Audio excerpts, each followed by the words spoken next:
நல்லிணக்க போர்வையில் இன்று கிழக்கு தமிழ் தலைமைகளை பற்றி மத்திய சமூக அரசியல்வாதிகள் சர்டிபிகேட் கொடுக்கிறார்கள், நற்சான்று பத்திரம் கொடுக்கிறார்கள் என்றால் எந்த அளவுக்கு அவர்களுடைய நல்லிணக்கமும் செயல்பாடு போகின்றது என்பதை பார்க்கும் பொழுதோ கிழக்கு மாகாணத்திலே நல்லிணக்க போர்வையில் தமிழர்களுடைய இருப்பும் வளமும் நாளுக்கு நாள் தினம் சூறையாடப்பட்டுக் கொண்டிருக்கிறது. ஒரு கிழமையில் வடிவா கட்டுக்கொள்ள வேண்டும்.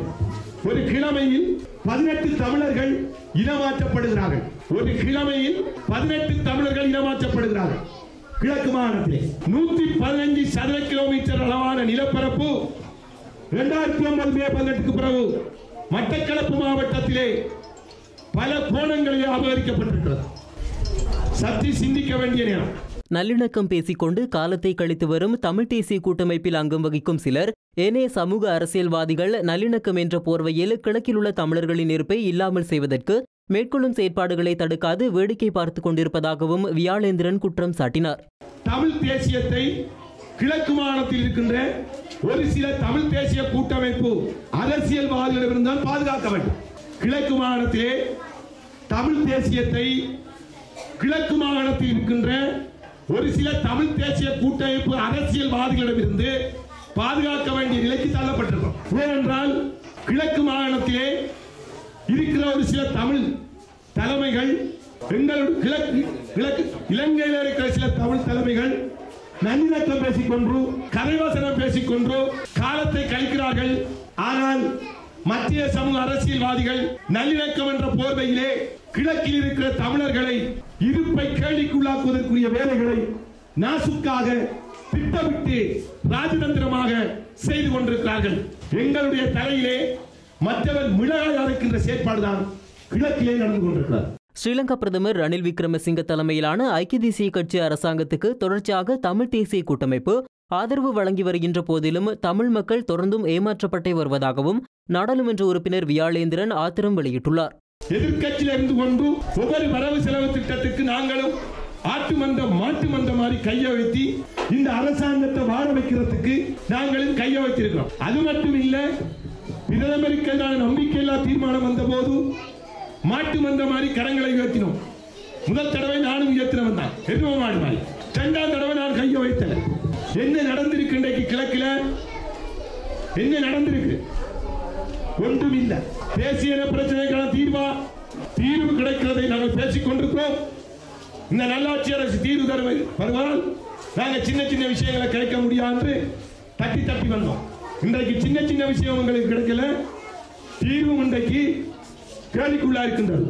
தமிழ் தேசிய கூட்டமைப்பின் பங்காளி கட்சிகளில் ஒன்றான டெலோ உத்தேச அரசியல் சாசனத்தால் தமிழ் மக்களுக்கான தீர்வுகள் மறுக்கப்பட்டுள்ளதாக கூறியுள்ள போதிலும் இன்னமும் உத்தேச அரசியல் சாசனம் தொடர்பான அறிக்கைகள் குறித்து கூட்டமைப்பினர் முக்கியஸ்தர்கள் நம்பிக்கை வெளியிட்டு வருவது வேடிக்கையாக இருப்பதாகவும் சதாசிவம் வியாழேந்திரன் சுட்டிக்காட்டியுள்ளார்.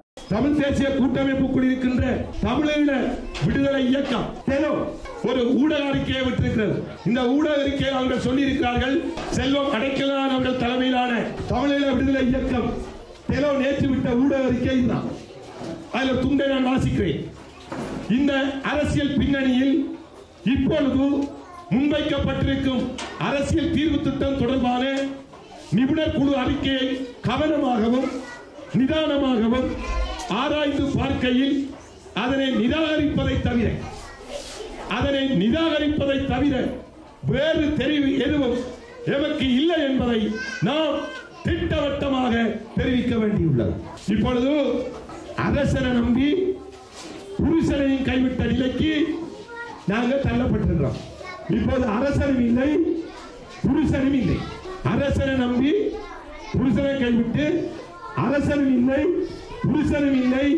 தமிழ்ல ஒரு பழமொழி இருக்கு, கண்கட்டவில் சூரிய நமஸ்காரம். திட்டவட்டமாக ஏற்றுக்கொள்ளவில்லை என்று கூறியிருக்கிறார்கள். ஆனால் தமிழ் தேசிய கூட்டமைப்புக்குள் இருக்கின்ற ஒரு சிலர் இல்லை பொறுத்திருங்கள், அமைதியாருங்கள், நிச்சயமாக ரணில் தலைமையிலான ஐக்கிய தேசிய கட்சியிலே நாங்கள் ஒரு தீர்வை பெறுவோம், தமிழ் மக்களுக்கு பெற்றுக் கொடுப்போம் என்று பேசுகிறார்கள். இன்று வெளிவந்த ஒரு செய்தியை நான் வாசித்தேன். அந்த செய்தியிலே இந்த நாட்டின் பிரதமர் ரணில் விக்ரமசிங்க கூறியிருக்கிறார், ஒற்றையாட்சி ஒருமித்த நாடு கூட்டாட்சி, ஒற்றையாட்சி ஒருமித்த நாடு கூட்டாட்சி அதாவது சமஷ்டி தனிநாடு தமிழீழம் என்று உணர்வதை விடுங்கள், சொற்களை தூக்கி பிடிக்காதீர்கள் என்று கூறியிருக்கிறார். ஆகவே இன்று ஐக்கிய தேசிய கட்சியில் இருக்கின்ற அமைச்சர்கள், பார்லமெண்ட் உறுப்பினர்கள் தென்னிலங்கைக்கு ஒரு முகத்தை காட்டுகிறார்கள், வடக்கு கிழக்கில் இருப்பவர்களுக்கும் எங்களுடைய தமிழ் தலைமைகளுக்கு ஒரு முகத்தை காட்டுகிறார்கள். இதையும் ஒரு சிலர் நம்பி ஏமாறுவது என்பது வேதனைக்குரிய விடயம்.